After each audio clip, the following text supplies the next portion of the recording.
The first thing you'll notice about 220 Bay is that they walk leading up to it is like totally private behind greenery, not behind fences. It's very inviting.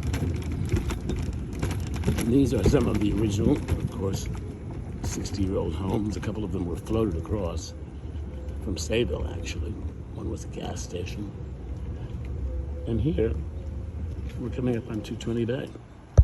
As you can see, it is very, very private behind the bamboo gates.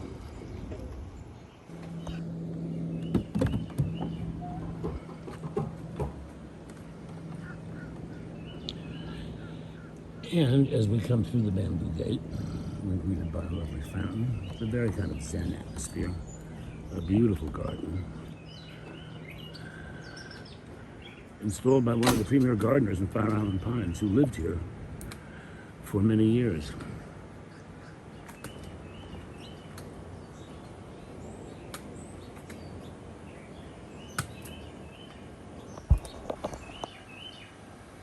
Greeted by the Buddha on the front deck,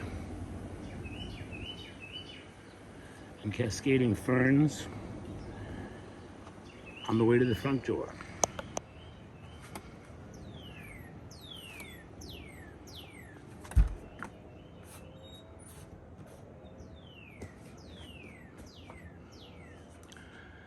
And straight ahead, after the entrance foyer, the living room with a working brick fireplace.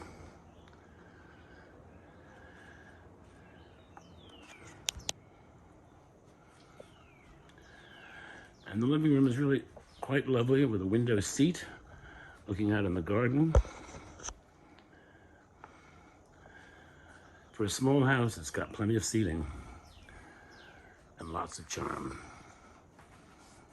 Back at the front door. And let's go through to the back.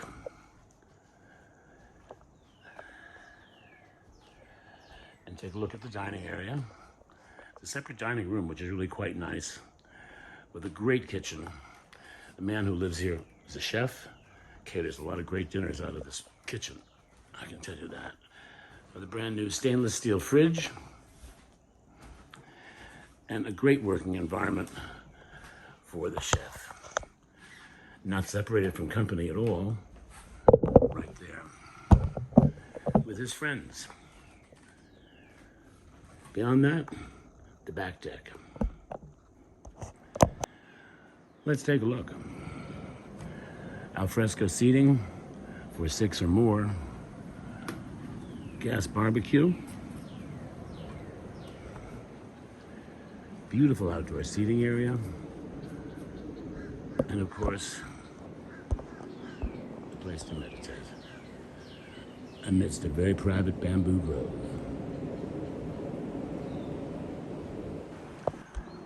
Let's take a walk down past the outside living room to this space down at the end. Perfectly private. You'd never know you had neighbors on the other side of the bamboo grove. And the master bedroom can be accessed from this private deck. It's not everyone's taste, but it has a certain rustic charm to it.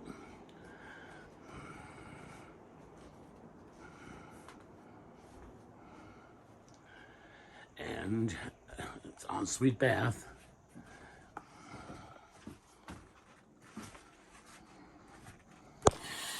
Again, not everyone's taste, but it does have a double head shower and a basin that tells you exactly where you are at the beach. Leaving the master bedroom, we come back into the living areas.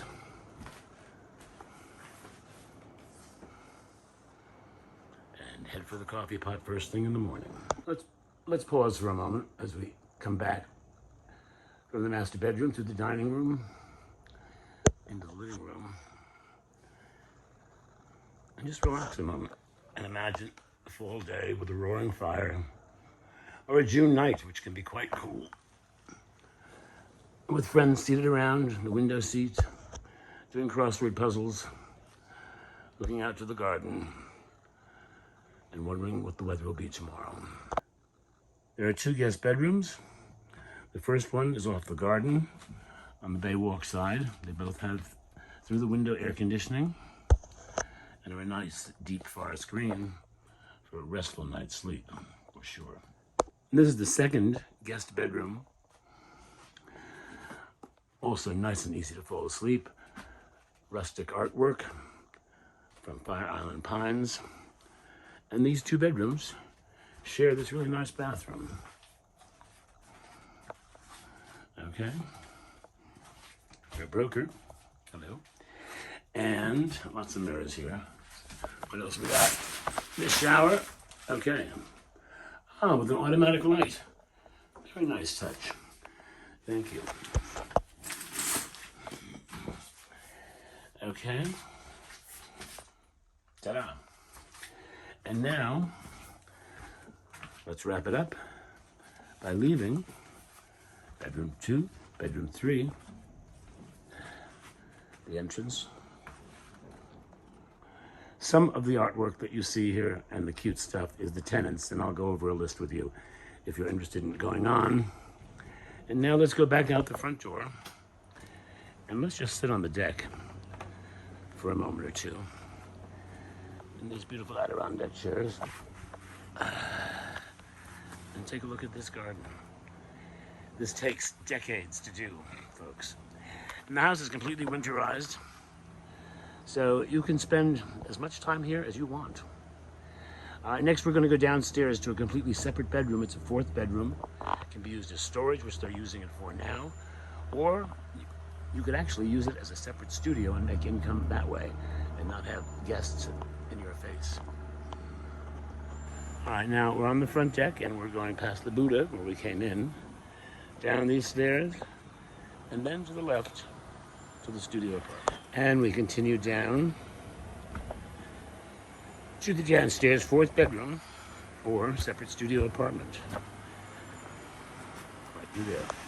This bedroom is only being used for storage now, but it's a perfectly nice bedroom. In fact, it's probably the nicest of all the bedrooms.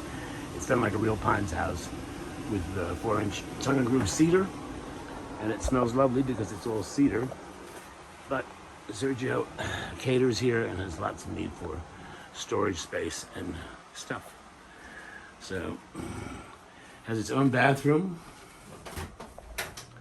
and that's the story with this. Now, also, you could put what is known as the king unit down here, and the king unit has 2 burners, half a refrigerator, and a sink.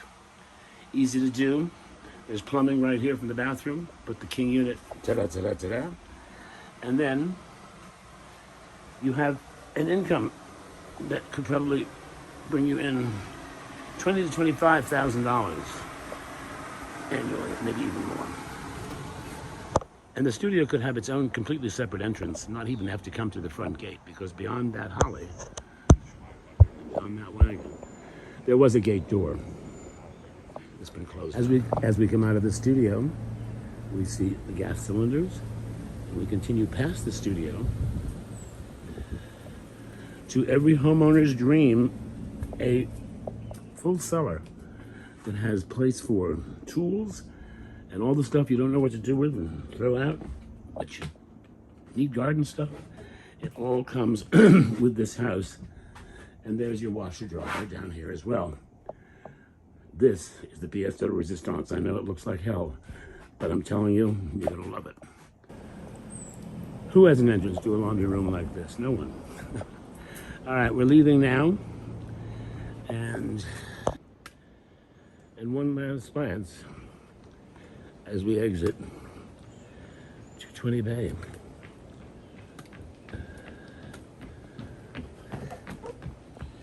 It's Fire Island Pines after all.